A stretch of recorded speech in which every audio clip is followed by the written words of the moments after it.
Assalamualaikum warahmatullahi wabarakatuh. Alhamdulillahirrabbilalamin. Wabihi nasta'inu ala umuri dunia wa din. Wassalatu wassalamu ala asrafil anbiya'i wal mursalin. Wa ala alihi wa sahbihi ajmain. Alhamdulillah, segala puji bagi Allah. Salawat serta salam marilah kita curahkan kepada junjungan kita Nabi Muhammad sallallahu alaihi wasallam. Baik anak-anakku yang dirahmati Allah Subhanahu wa taala, bertemu kembali dengan Ibu dalam pelajaran IPA hari ini. Materi yang akan Ibu sampaikan adalah tentang energi IPA kelas 7 SMPIT Al-Fida. Namun sebelumnya, marilah kita membaca doa sebelum belajar.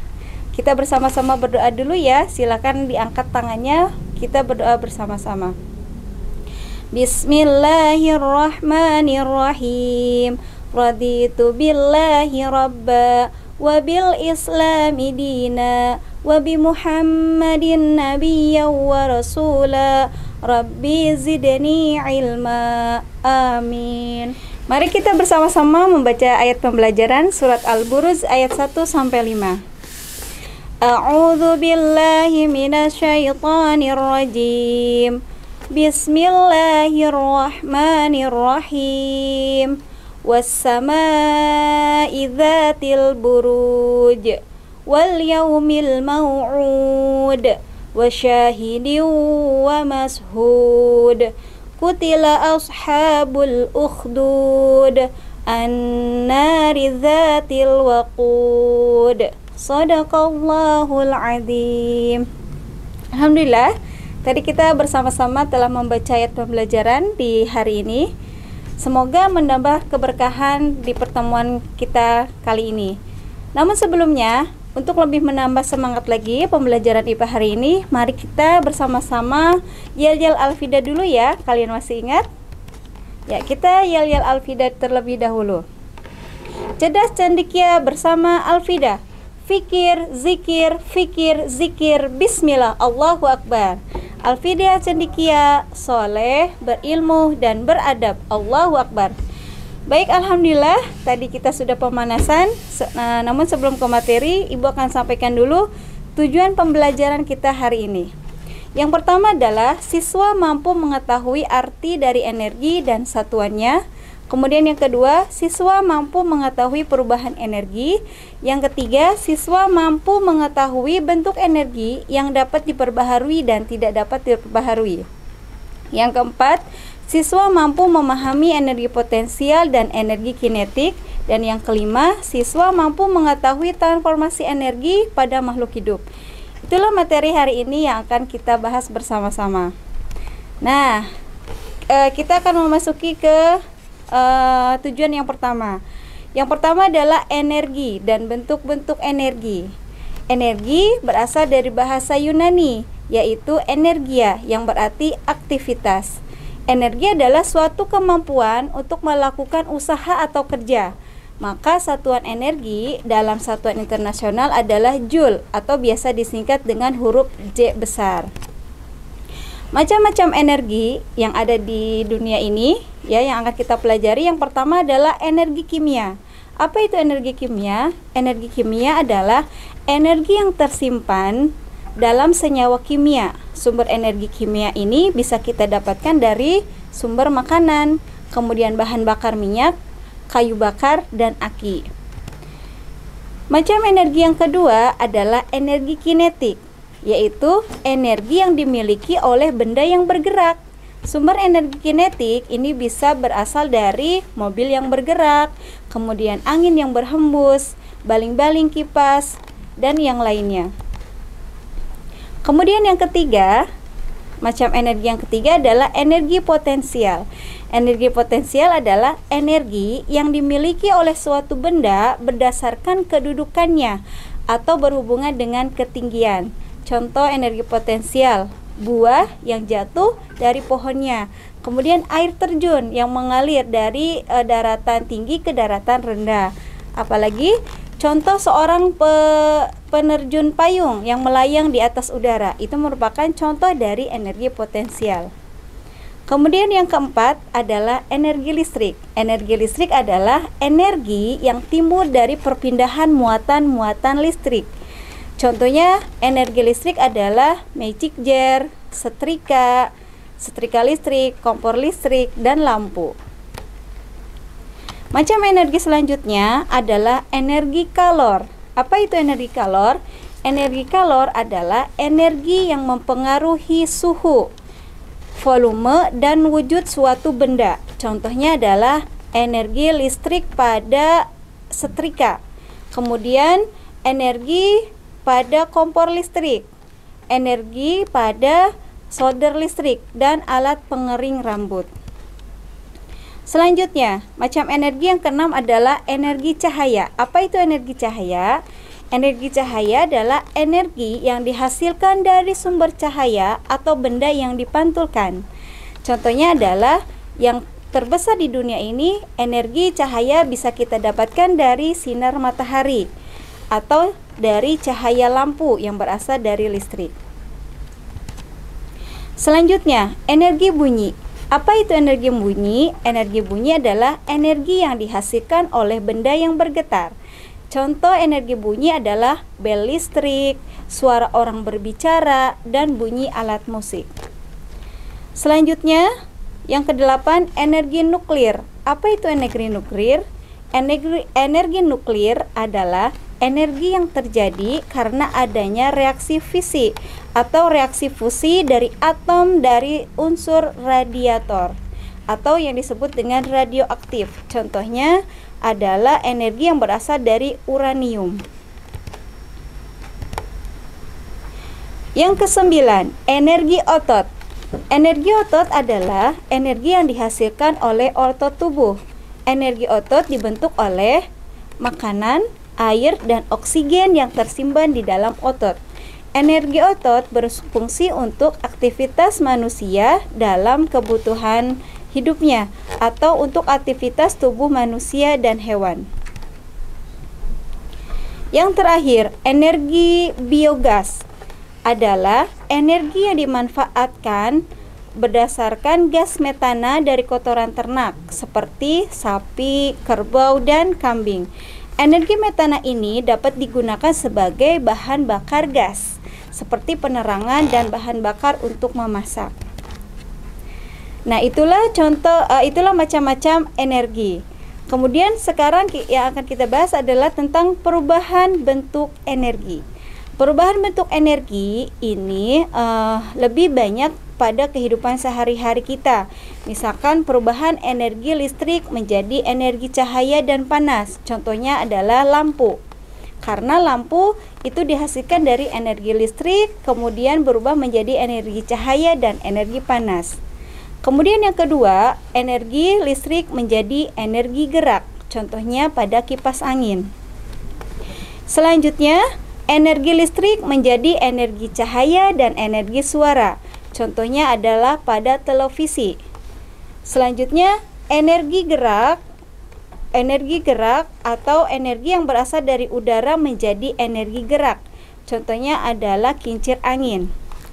Perubahan energi selanjutnya adalah energi kimia, yaitu perubahan energi dari kimia menjadi listrik. Contohnya pada batu baterai. Selanjutnya yang akan kita bahas adalah energi kinetik. Perhatikan gambar di samping ini, atau perhatikan gambar di atas ini. Ada sebuah mobil bergerak.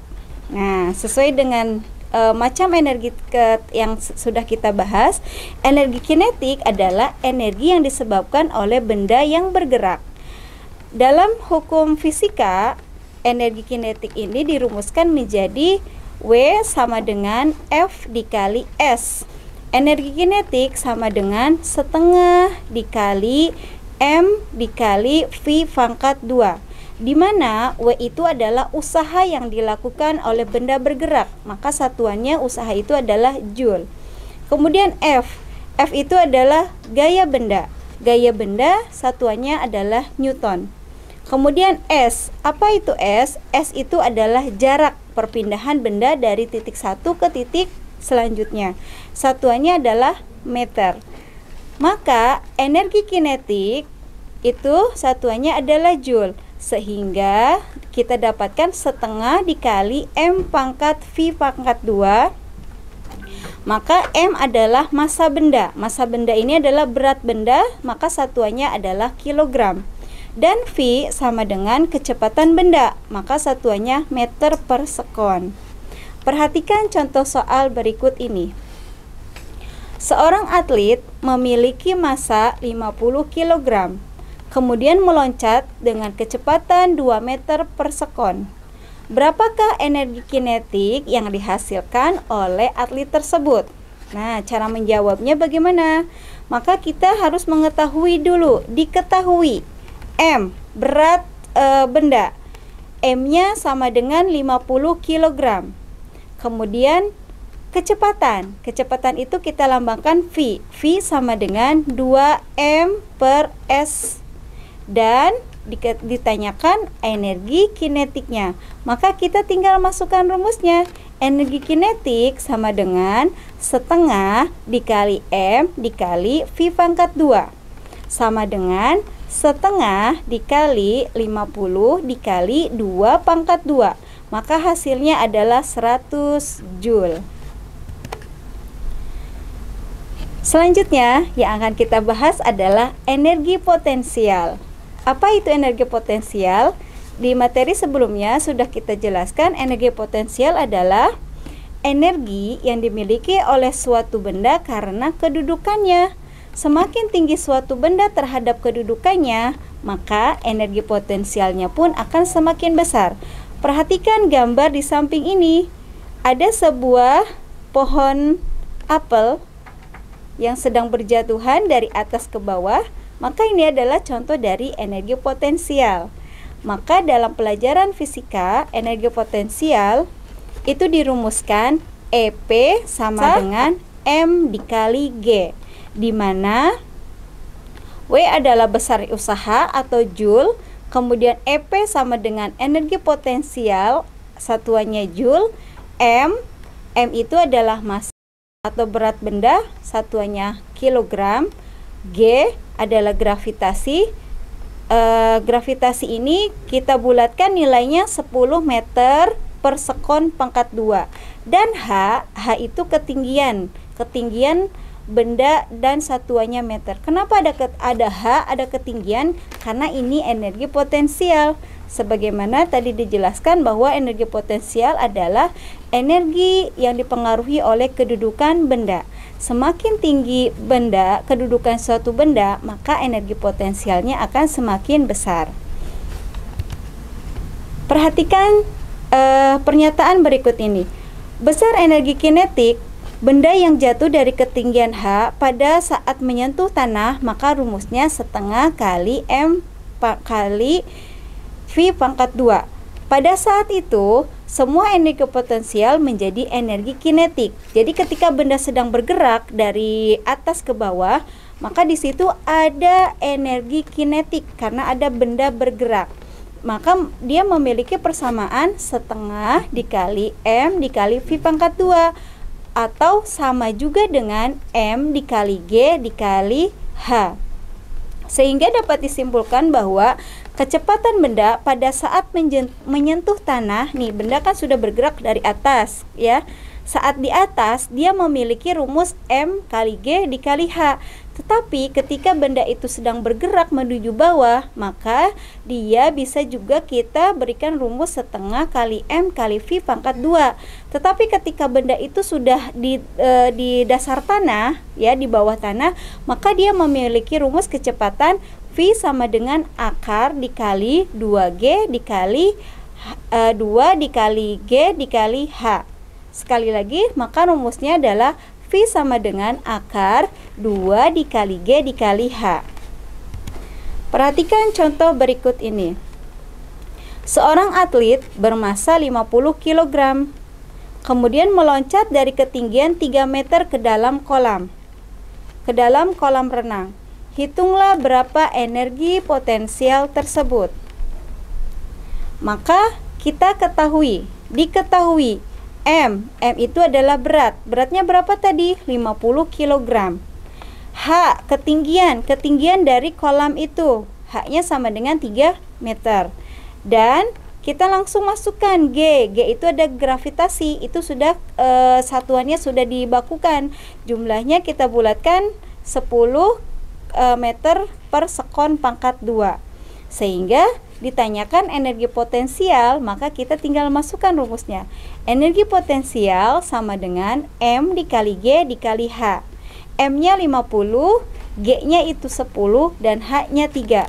Maka kita kalikan, hasilnya adalah 1500 Joule. Selanjutnya yang akan kita bahas adalah sumber energi. Sumber energi di bumi ini terbagi menjadi 2, yaitu sumber energi yang tidak dapat diperbaharui dan sumber energi yang dapat diperbaharui. Mari kita bahas satu persatu. Energi yang tidak dapat diperbaharui adalah sumber energi dengan persediaannya terbatas di alam dan akan habis. Maka energi ini disebut energi yang tidak dapat diperbaharui. Contohnya adalah BBM, batu bara, gas alam, minyak bumi. Apabila dieksploitasi sumber energi yang tidak dapat diperbaharui, ini akan menimbulkan kerusakan lingkungan seperti polusi dan kerusakan lingkungan lainnya. Kemudian yang kedua, sumber energi yang dapat diperbaharui adalah sumber energi dengan jumlah tak terbatas di alam, sehingga ketersediaannya sangat banyak dan dapat diperbaharui. Contohnya adalah angin. Adalah energi angin banyak dimanfaatkan untuk menggerakkan pompa air, kemudian untuk penggilingan biji-bijian, dan bahkan bisa digunakan untuk sebagai pembangkit tenaga listrik. Selanjutnya, sumber energi yang dapat diperbaharui selanjutnya adalah air. Nah, air ini adalah sumber energi yang jumlahnya melimpah di bumi, sehingga di beberapa negara air dimanfaatkan sebagai sumber pembangkit tenaga air. Selanjutnya yang ketiga adalah matahari. Energi matahari dimanfaatkan untuk menghasilkan energi listrik dengan yang namanya sel surya. Sel surya ini adalah energi listrik yang dihasilkan dari mengubah energi cahaya matahari menjadi energi listrik. Karena jumlahnya banyak di bumi ini sehingga dimanfaatkan sebagai sumber energi. Salah satunya adalah untuk sel surya.